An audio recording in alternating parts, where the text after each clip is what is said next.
We're here now visiting with Janet Schafer, who is the 2009 Teacher of the Year for the North Sacramento School District, now part of the Twin Rivers Unified School District. Thanks for joining us. Well, thank you for having me. Well, tell us a little bit about where you teach and what you teach. I teach 6th grade at Hazel Strow Elementary School, which is across the street from Rio Tierra Junior High. Now, if you don't know where that is, the biggest landmark would be Fry's electrical store. If you tell people that you work near Fry's, everyone seems to know where that is. Then they know. Well, tell us about your class. And so it's a 6th grade, so it's kind of all subjects. All subjects, yes. I have 28 students, and we start our day with reading, and we move into language arts and mathematics, and then we alternate with science and social studies in the afternoon, and PE, of course. So what are the challenges for being in a self-contained classroom? Well, if the children don't like you, they're stuck with you for 6 hours a day. But, well, you know, you have a lot of things to prepare for, but there's a big reward also because you're with those children all day long, and so you really become part of their life, and they become a part of your life. So, you know, it's difficult to try and, you know, balance everything and make sure you're getting everything done at the same time. But, you know, the rewards are well worth it. What are some of the challenges that you think you face, or at least teachers face these days in education? I think our greatest challenge is budget and the fact that schools are not funded properly. We have a lot of students that are in our system that require extra help because of, you know, learning new languages or being in foster care, and they should have access to counseling services.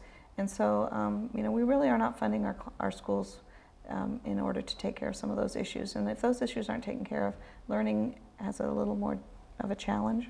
There's a more challenge. What is the impact when you don't have the proper funding? Well, the teachers in my district end up picking up the tab for many things. You know, if we want to do an art project, you know, days long ago, you know, there was a budget and you could provide for that. Now, you know, we provide for that out of our own pocket, or it just doesn't happen. And so I think that people who are related to teachers understand how much out-of-pocket expenses there actually are, and I think that it's surprising initially. And if parents were to look at all of the things that are coming home, if there was a red dot on the ones that were teacher-provided materials, I think they would be really, really surprised, and it would be more than half of the things coming home. You go into a classroom and they're decorated beautifully, all of that's out of the pocket from the teacher. And in addition to maybe even PE equipment and things like that that you're using at recess time, and bookmarks, and, you know, just the basic things. It's been a long time since that was fully funded. So how long have you been teaching? I've been teaching for 30 years. So tell me about some of the changes you've seen over the years from then till now, whether it's, you know, in the classroom or the students and how have their needs changed maybe? Well, I started as a 6th grade teacher.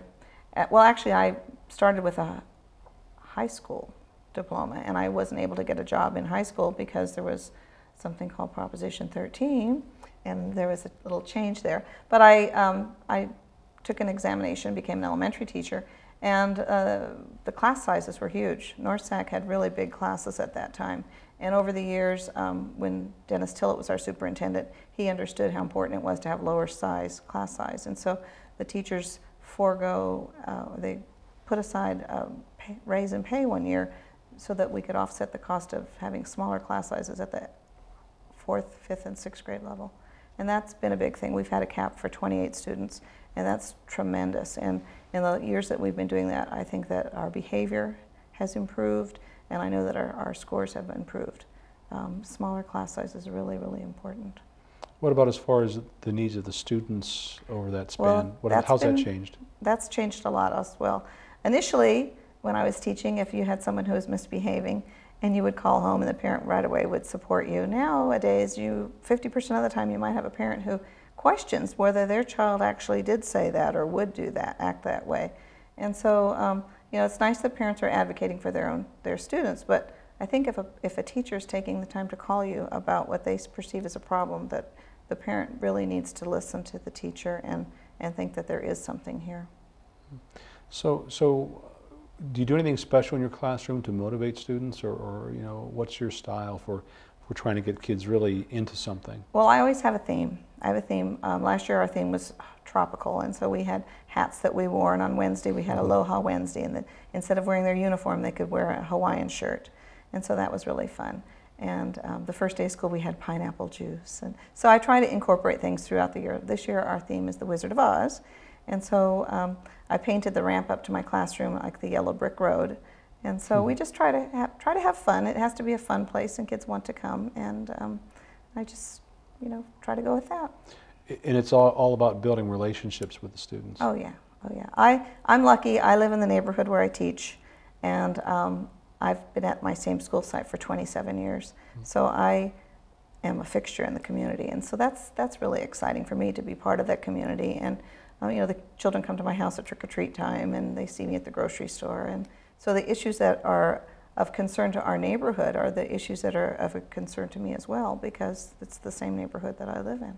And then living there, you get to connect with the families a little bit too. Oh yeah, oh yeah. Uh-huh. Tell me how that's important to kind of build that relationship with parents and families. Well, I think teaching is the most important job that we have. And for me to be a better teacher, the parents need to trust me. And so if they see me and they know that they have access, and I'm one of them. I'm not an outsider. I live in that neighborhood, and if there's a gang problem, or if there's a sanitation problem or rodents or whatever, it's affecting me as well as them. So I'm one of the crowd, and I think that makes them easier for them to relate to me somehow. So what inspired you to become a teacher? What was it that brought you here? I became a teacher because somebody said to me, "You should be a teacher." I was going to college, and I thought I was going to be a forest ranger. And I took a job as a classroom aide, and I was assigned to Rich Fonzino at Noralto School. And I worked with Rich, and one day he was just telling me what a great job this was, and he said, you should be a teacher. You have all, you care about these children, and he said, this is the best job. You get to come to work every day and interact with children, make a difference in their life, and they pay you for it. And I just remember that. I never even would have ever considered being a teacher, and it was just like, wow, you think I could be a teacher? And the rest was just history. I mean, it really was, it is a calling, and it was something I would never have even thought about if he had not pointed out to me how much I loved my job. And so now I get to do it every day. So what was your reaction when you heard that you were the Teacher of the Year for the North Sacramento School District? I was speechless, and people who know me know that that's not me. My knees were weak. I just hardly could believe it. I just love North Sac, and I have been so proud to be a North Sacramento teacher, and I'm active in California Teachers Association, and so I'm familiar with teachers up and down the state. And the years that I was president of our local association, I knew that the teachers in North Sac were doing an outstanding job, and for me to represent them, to be selected, is just like the high point of my career. And I just, knowing that this was the last Teacher of the Year for North Sacramento because of our unification into Twin Rivers, it just really is even more important and more special for me. And what was your students' reaction? Oh, they were pleased. They were really pleased. It actually happened that the class I had last year when I was selected at the end of the year, their teacher, when they were in 5th grade, was also selected to be Teacher of the Year for our district. So they really felt that it was because they were an outstanding group of students. Of course it was them. Oh yeah, and I'm sure it was. I'm sure it had a lot to do with that. Well, what would you say to those people out there who are considering teaching as a profession?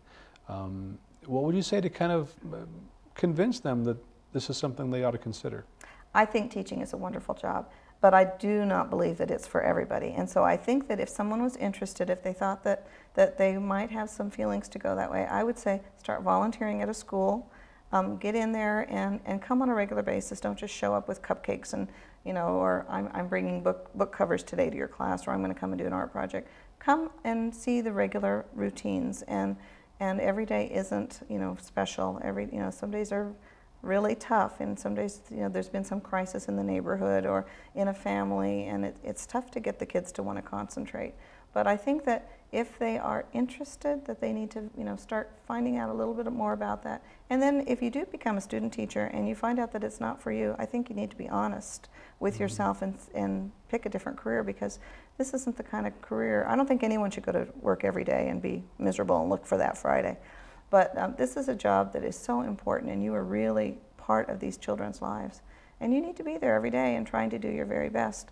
Our new school district is asking, you know, we want to have exemplary students, and you know, I really want the kids to work for that. I want them to think that they can be the best, and you know, you have to dig down sometimes to get that. You do. Well, thank you for joining us. Well, We've been speaking with much. Janet Schafer, who is the 2009 Teacher of the Year for the North Sacramento School District, which is now the Twin Rivers Unified District. Thank you for joining us. Well, thank you.